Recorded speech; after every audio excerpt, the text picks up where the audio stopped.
I'm Al McFarlane. Welcome to Conversations with Al McFarlane. Glad to be here and glad to have you along. Beautiful, beautiful Monday. I hope you had a wonderful Thanksgiving weekend. I spent a lot of time over the weekend listening to people like Dr. Greg Carr and Dr. Karen Hunter on the program called Narrative.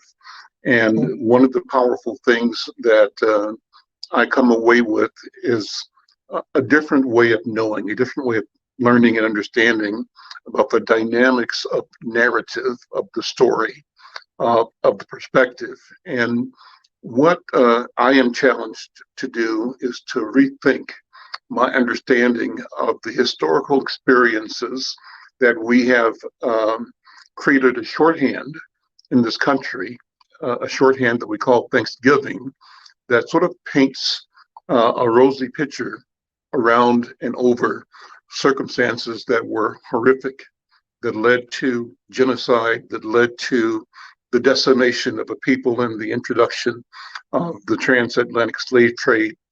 All that is being celebrated in this shorthand. And that's not to say that we shouldn't give thanks. I don't want to be misguided in my understanding or discussion. But I say to myself that it's important to look at the bigger picture, look at different analyses, different approaches, different understandings, weigh differently, and not accept carte blanche the story. I mean, it's like when we were kids, we were told, George Washington couldn't tell a lie after he confessed to chopping down the cherry tree. Well, that's, a wonderful catechism, or catechism, that's the word. It's a wonderful, again, shorthand, a way to try to create a proverb that encapsulates an idea, but it doesn't give the true story of our experience in America as primarily people in bondage, enslaved by the state, by the government, or by government sanctioned laws and policies and practices. Anyway, this morning I was able to listen to an important press conference by the governor of Minnesota, Tim Walz, and Lieutenant Governor Peggy Flanagan.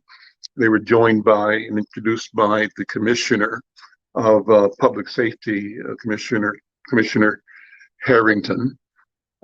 And they today assembled here in North Minneapolis in the middle of the Black community at the Capri Theater to talk about an important initiative, the first of its kind in the nation. As a matter of fact, the governor used this neighborhood and this day to sign into law a bill creating a task force to study the occurrence or the tragedy of murdered and missing Black women.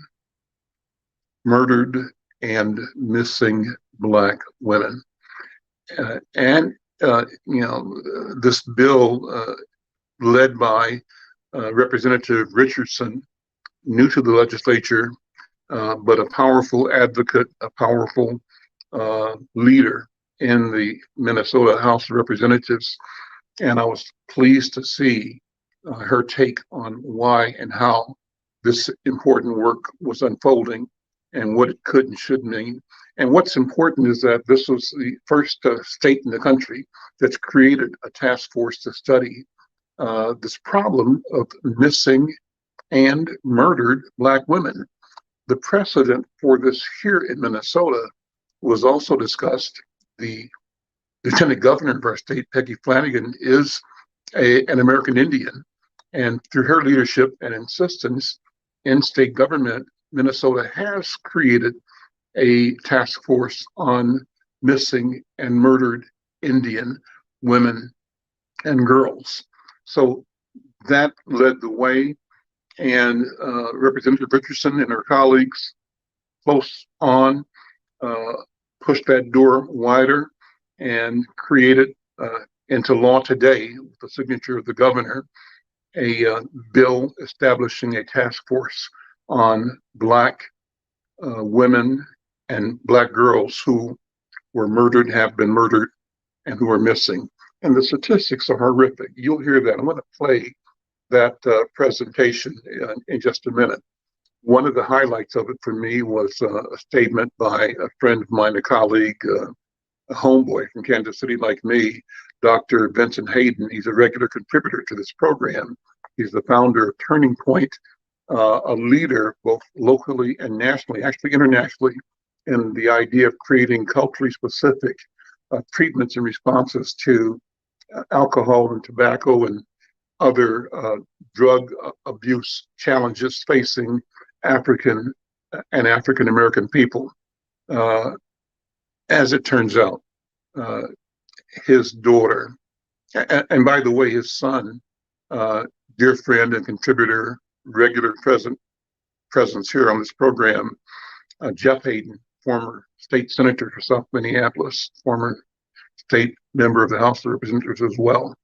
But Jeff's sister, Dr. Hayden's daughter, Taylor, was in fact a victim of violence, murdered in Atlanta. He told the story, boy, it still breaks your heart.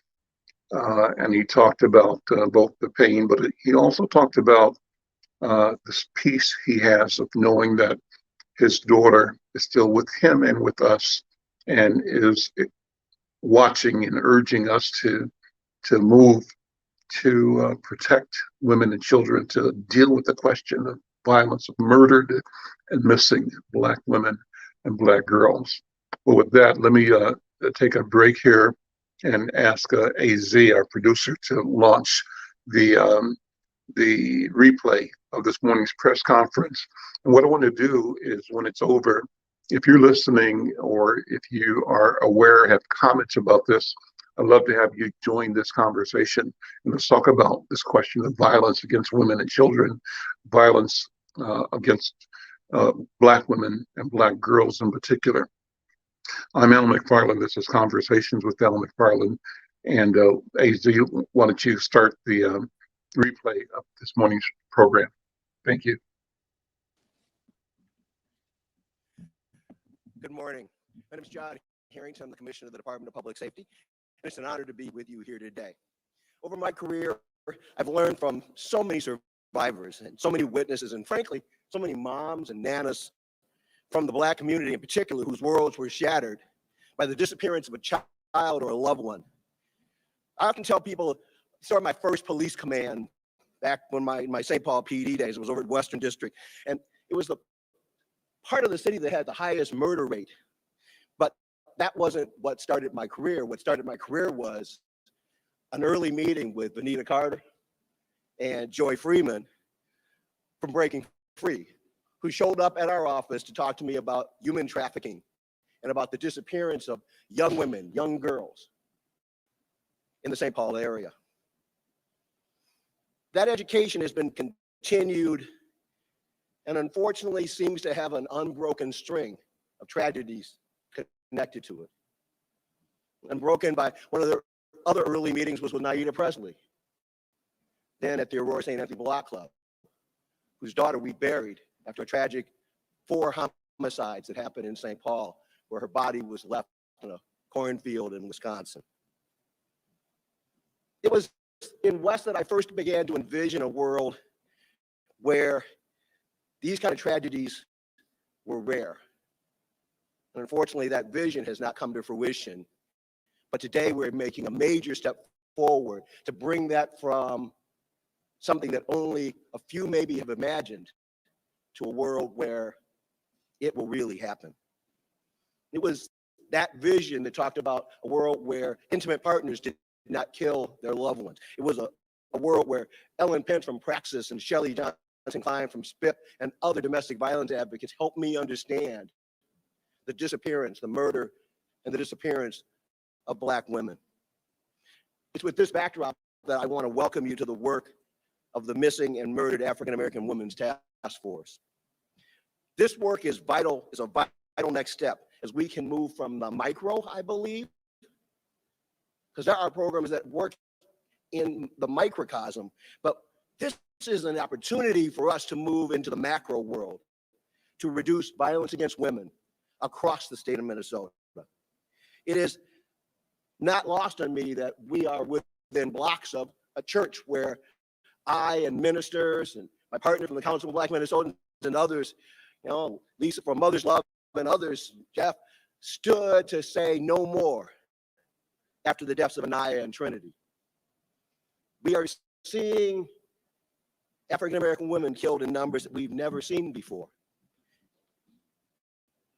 Now, it's said that failure is an orphan and success has many, many mothers. And in this case, one of those, I can point to a couple of our mothers being the Lieutenant Governor, Senator Kanesh Dean, who started us down the right path with getting us to the Missing and Murdered Indigenous Women's Task Force, a task force which is wrapped up, but whose office is just about to start in the Office of Justice Programming. In fact, the executive director's position was only posted, I believe, last week. As I said, this has got a history. This approach has a history, and it's a history, unfortunately, that's written in tragedy. In tragedies where literally I can remember standing in the backyard of Breaking Free a month ago and calling out the names and saying the names of women who were killed by the life as Vanita and Joy and others have taught me. 2 weeks ago, I sat with my DV partners and talked about the fact that despite the small number of African Americans in the state of Minnesota, 30% of their victims in domestic violence settings are African American women. And as I said, we have seen Black women shot and killed in both cities in that spate of violence and death that we are in the midst of. We know a few things. We know that Black women die of homicide at twice the rate of women in general. We know that cases involving Black women tend to receive less attention from both law enforcement and from the media. We know that Black women stay missing 4 times as long on average. And I can tell you as an old cop, that the more time that a person is missing, the likelihood goes all too quickly from rescue to recovery. This week, it's interesting to note that this week, as I looked at the FBI statistics of 543,000 missings, they also note that 145,000 of this is nationally are people of color. That while Blacks make up only 13% of the US population, according to FBI statistics, they make up for 1/3, 33% of the missings in our country. In closing, I would like to say I'm happy to join you because this is an auspicious occasion and we're going to do great work and we are going to have great success coming out of this.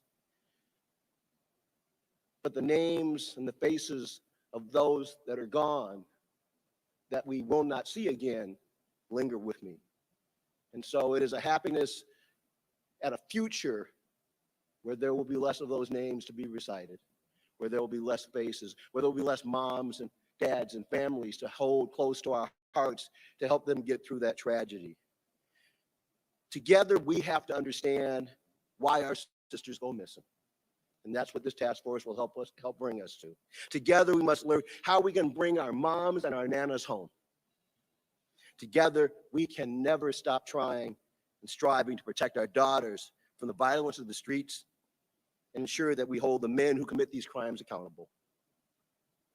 In the words of a very famous president, the operative framework there is together. Together we can. Thank you. And at this time, I believe it is Representative Ruth Richardson who is here to give remarks this year.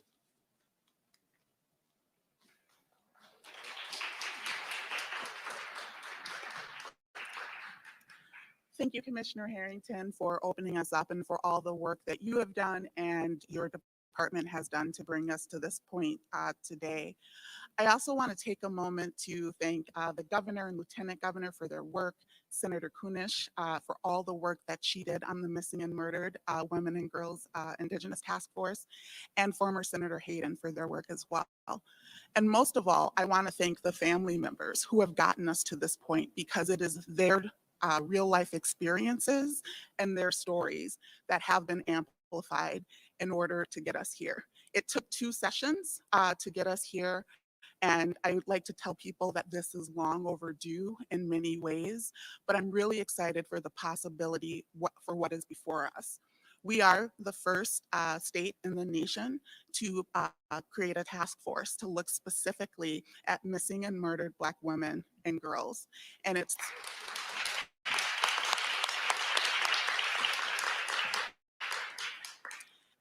the stories of people like Brittany Carty and her sister, Lakeisha Lee, who is here today, that got us here.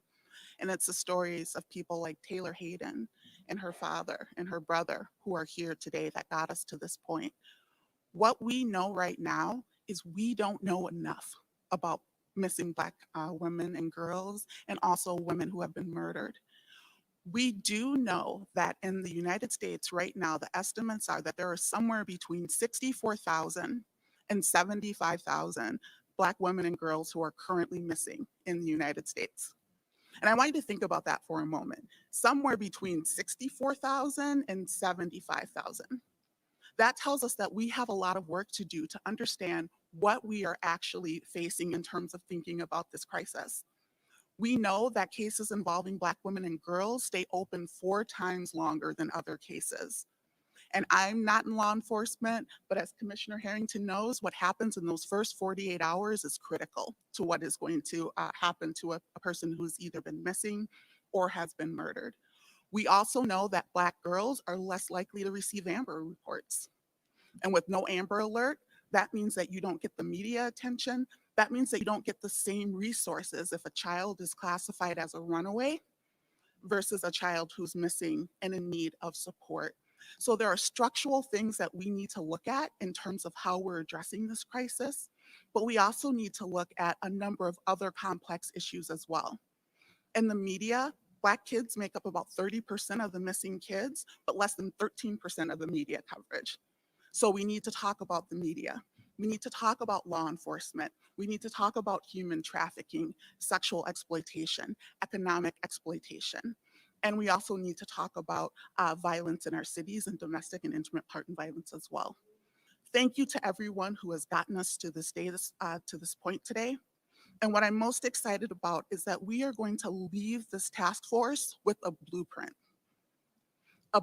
for change, a blueprint to bring Black women and girls back home, a blueprint to solve their crimes, and to be able to ensure that everyone gets equal access to the services that they need when they need them.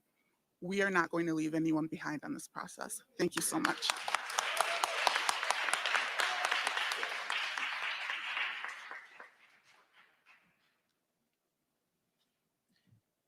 And now I'd like to invite Peter Hayden.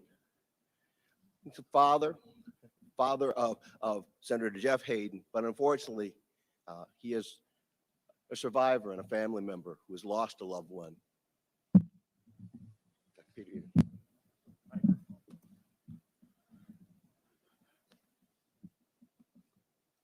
Good morning. Governor, thank you so much. Representative, thank you so much. Lieutenant Governor, we at the Hayden family just thanks everybody to be here.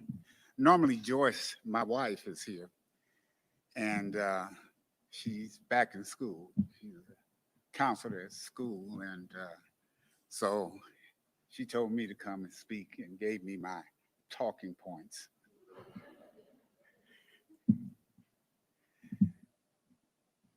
For a woman who carries a child 9 months, delivers that child, and 25 years later, that child is dead. But there's a father, in many cases, who is right there watching that child being born, loving that child. I have 3 daughters, and the child that was taken from us was the child that was most like me. She was the one that protected me. All of us have a child that does that, and Taylor was that child for me. And when the police came to my door and said, "You have a child named Taylor?" "Yeah." Says, "Oh, here's a number. Called Lieutenant so-and-so up," and wouldn't release the information that I had already felt in my heart. I knew that Taylor was no longer with me.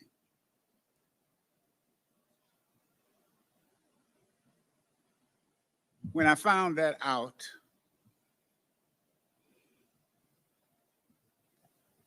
I had to call Jeff, my son, who was a senator at that time. I have 2 other daughters that I continually think about when they go out. Taylor was not raised on the streets. Taylor went to the best schools. Taylor graduated from Prairie View A&M. She was the leader of the girls in the family. That was Taylor. And then she walks out, somebody's got a beef going on over here, starts shooting the gun, and the bullets hit her.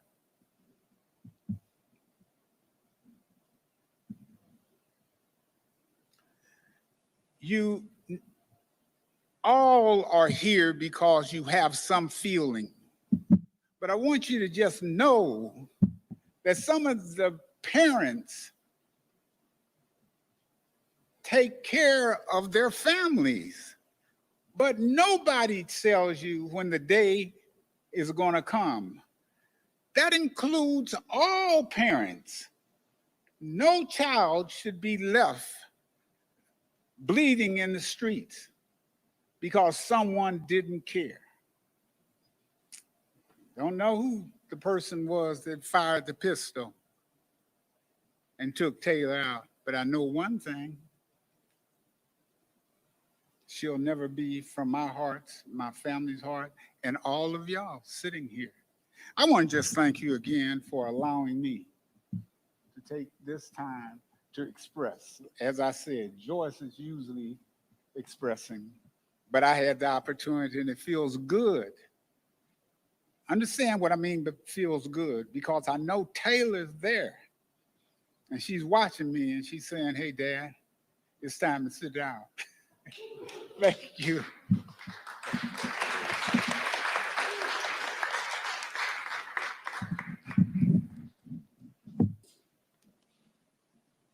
Good morning.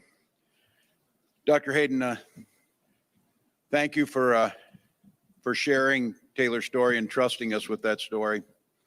And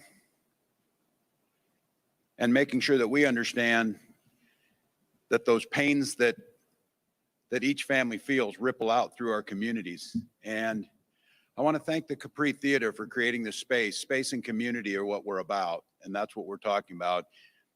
And we're here just a few days after Thanksgiving, which is arguably the most family-focused holiday that we celebrate.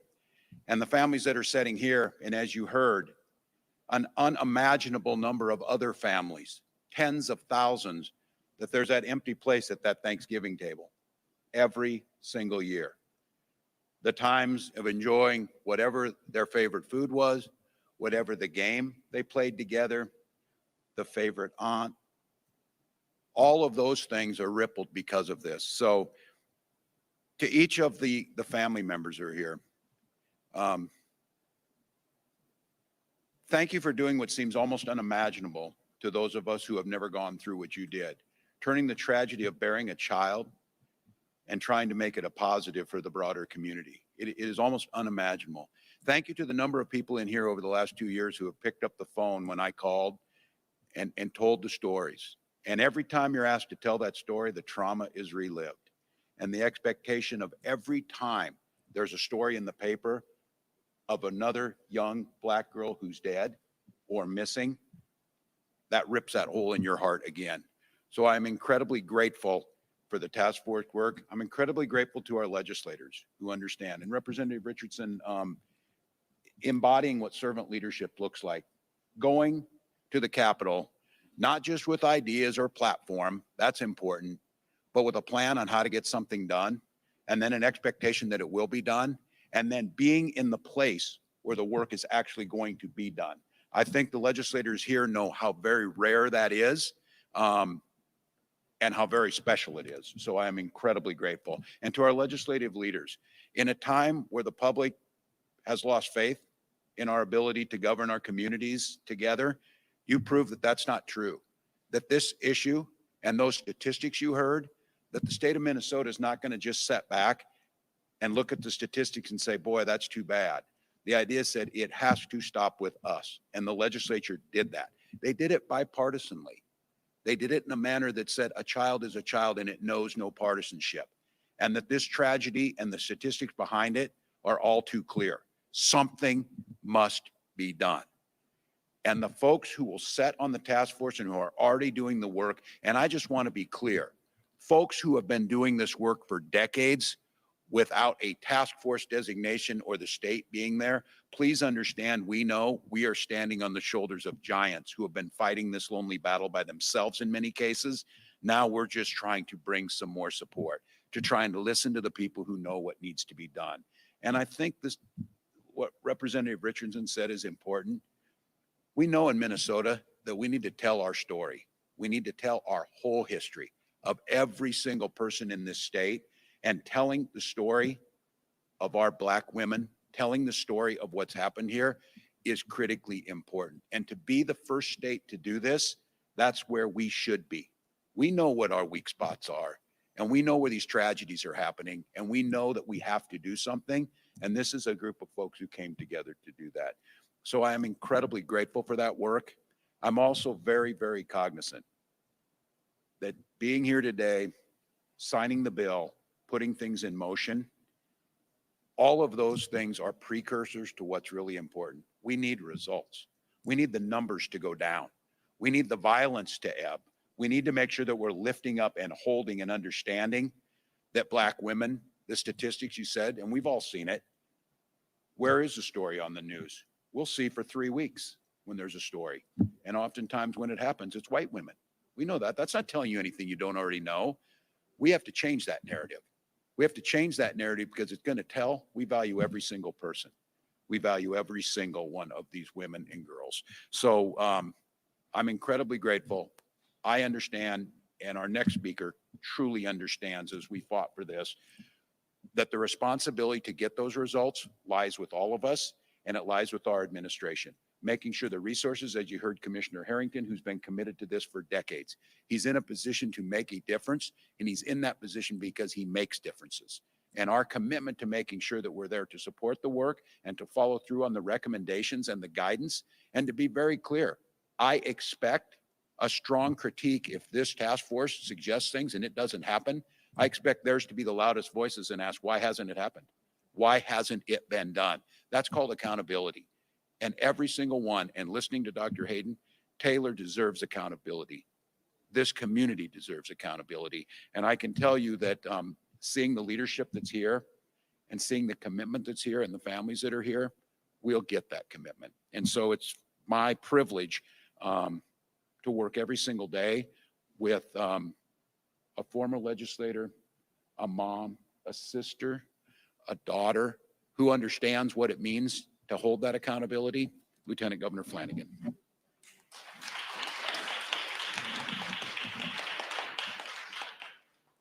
Thank you, Governor. Hello, everyone. I'm so grateful to see this room full of people for this really important occasion. We know that this issue is not a new one. It is, as the representative said, it is long overdue. It is long overdue that we answer the call to do whatever we can to end violence towards Black women and girls. This task force will rely on the experiences of survivors and their families as it works towards identifying effective strategies that are most importantly grounded in community. That was Representative Richardson's vision when she wrote this important piece of legislation. And that is the community work and the expertise that folks are bringing to this table. I could not be more grateful for the leadership, the determination, the tenacity, the heart of Representative Ruth Richardson. Sister, I appreciate you and I see you. And thank you. And thank you, of course, to Senator